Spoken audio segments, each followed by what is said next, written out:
I'm not proud of how I earn my coins, but it's not like I had any other choice. My name is Bernard. My partner, Hammond, helps me.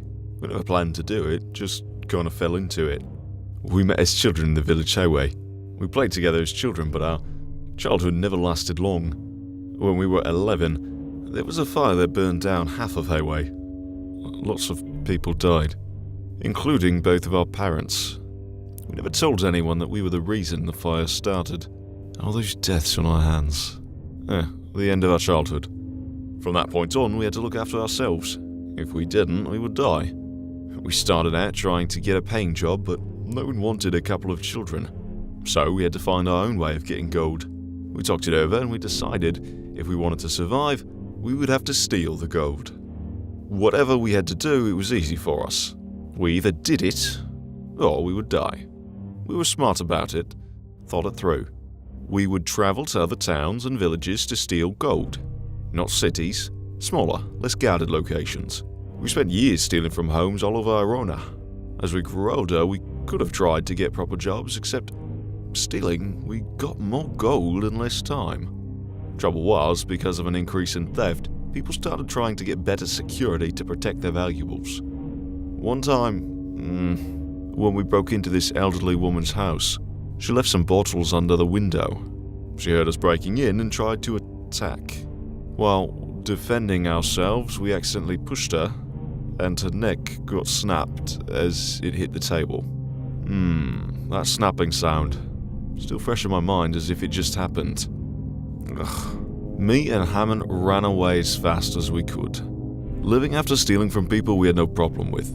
Living after killing someone, that was something we didn't know how to handle. To help ourselves feel better, we attended her funeral. Turns out her name was Helena Quintel. Finding out her name just made the feeling so much worse. She had no one left. Her husband died years ago and their children died from a disease when they were babies. Her will said she wanted to be buried with her gold. Everyone saw the open coffin, containing the corpse and all that gold.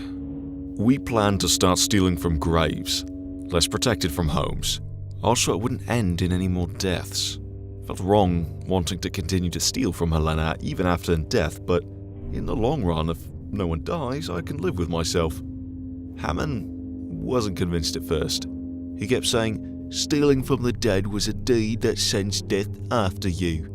It took him a while, but once the hunger kicked in, he agreed to help. He just didn't want to be the one to open the coffin. We arrived at the graveyard in the dead of night, a graveyard at the edge of the forest. We found Helena's grave, and we started to dig. The hole was only big enough for one, so while one dug, the other kept watch.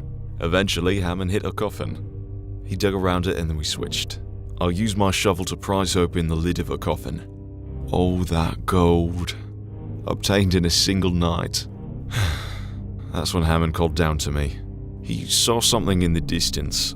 I peered over the top of the grave and saw a rider in the distance, standing completely still in the moonlight.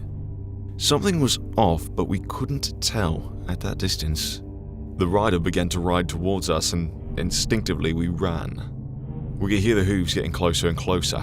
We arrived at a fork in the path and went our separate ways. I began slowing down, running out of breath. I climbed a tree, hoping to go unnoticed.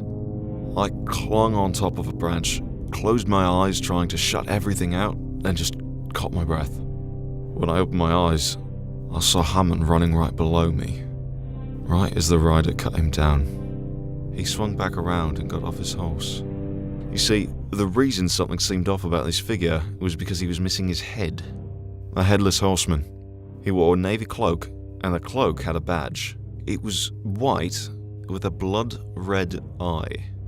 He placed his axe back into his belt next to a horn. Hammond was lying face down in the dirt as the monster bent down, drawing a dagger, and cut open his back and ripped his spine out. He stood up and cracked the spine as if it was a whip. He got back on his horse and rode off, leaving Hammond's spineless corpse behind. That whole time, I was frozen in fear. I was up there for hours. I climbed down just as the sun started to rise. I couldn't leave Hammond lying there. I dragged his body to Helena's grave. I took the gold from the coffin before putting the lid back on, and I put Hammond on top of the coffin, and then filled the grave. You know, I thought living after killing someone was awful, but nothing compares to getting your best friend killed. Thank you for watching. Don't forget to follow and subscribe to us on Facebook for future content. This read was performed by me, Alex Brody, and written and produced by Koala Bear Productions. We really do look forward to seeing you in the next video.